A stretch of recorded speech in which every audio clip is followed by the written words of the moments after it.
पूरे छात्रों और सभी मित्रों, आपका मेरे YouTube channel Uma literature academy पर बहुत बहुत स्वागत है।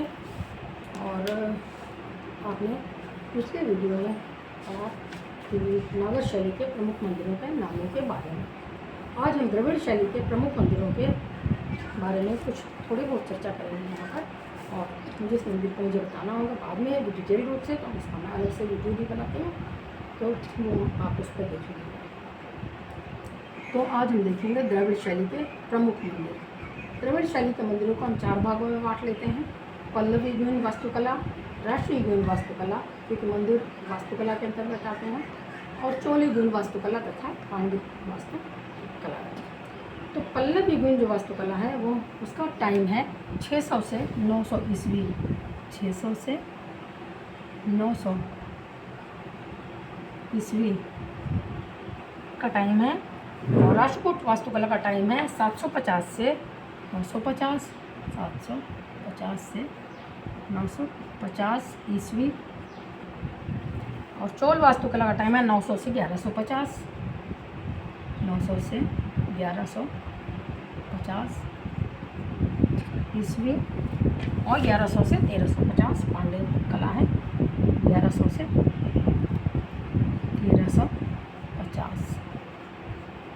ये इनका समय है जब ये मंदिर बनाए गए।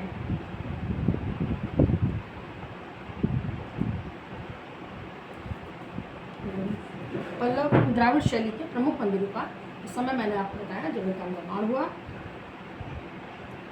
तो बनाए गए। तो उसमें जो पल्लव वास्तु है, पहला पल्लव वास्तु महेंद्र वर्मा युग के शैलोत्कीर्ण मंदिर हैं, जिन्हें 610 से 640 ईस्वी तक बनाया गया। इसमें भी ये कई चरणों में, प्रथम और द्वितीय चरणों में पल्लव मंदिर बनते हैं। प्रथम चरण में नरसिंह वर्मा मामल्य युग के मंडप और रथ बने हैं, जिनका समय था 640 से 690 ईस्वी। इसके पहले उनके पूर्वज महेंद्र वर्मा ने 610 से 640 ईस्वी तक शैलोत्कीर्ण मंदिर बनवाए, अर्थात पहाड़ों में खोदकर एक मंदिर का निर्माण जिसमें गर्भगृह और मंडप ही केवल होता था, ऐसे बनवाए। लेकिन मामल्य युग के जो मंदिर हैं वो रथ मंदिर हैं, जिसमें 5 पांडवों और द्रौपदी आदि के मंदिर बने हुए हैं। फिर आता है द्वितीय चरण पल्लव कला का, जिसमें राज सिंह का युग आता है। इसमें इस युग के जो मंदिर हैं वो रचनात्मक मंदिर हैं।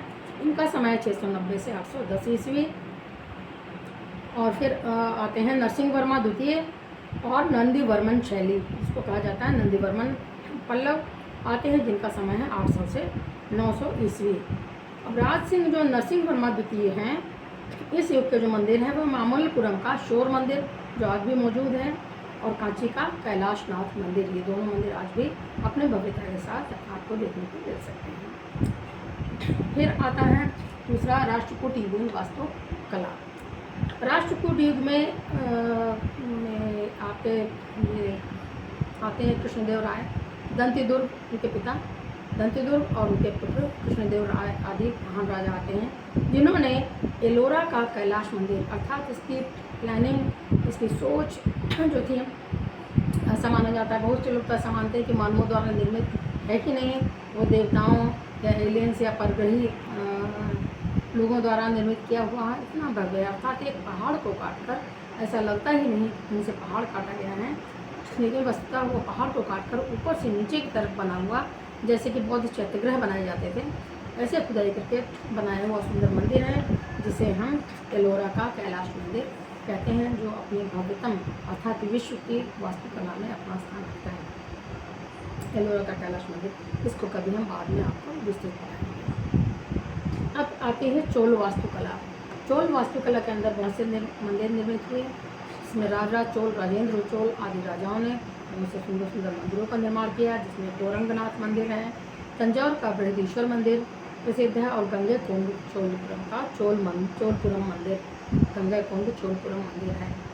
तो ये सब मुख्य मंदिर, प्रमुख मंदिरों के आपको हमने इसके नाम बताए। तो ये द्राविड़ शैली के मंदिर हैं, जो अपनी एक अलग कह सकते हैं पहचान रखते हैं। द्राविड़ शैली में जैसे पहले शोभा यात्रा निकलती थी किसी रथ पर, जैसे रथ यात्रा निकलती है उड़ीसा में, ऐसे ही पहले दक्षिण भारत में शोभा यात्रा निकाली जाती थी जिन्हें कोई जानवर खींचते हुए रथों पर चलते थे। तो लगभग वैसे ही मंदिर बनाए गए हैं, अर्थात स्तंभ बनाए गए हैं। तो स्तंभों को सिंह आदि की पीठ पर रखकर ही बनाया गया है, सीधे भूमिगत उन्हें नहीं बनाया गया है। यह द्रविड़ शैली की विशेषता है और यहाँ ऊंचे अधिष्ठान की भी आवश्यकता नहीं पड़ती है, यह भूमि से ही बनाए जाने स्टार्ट हो जाते हैं। तो ये द्रविड़ शैलियों की अलग विशेषता है जिनके कारण वो मंदिर अलग से पहचाने जाते हैं।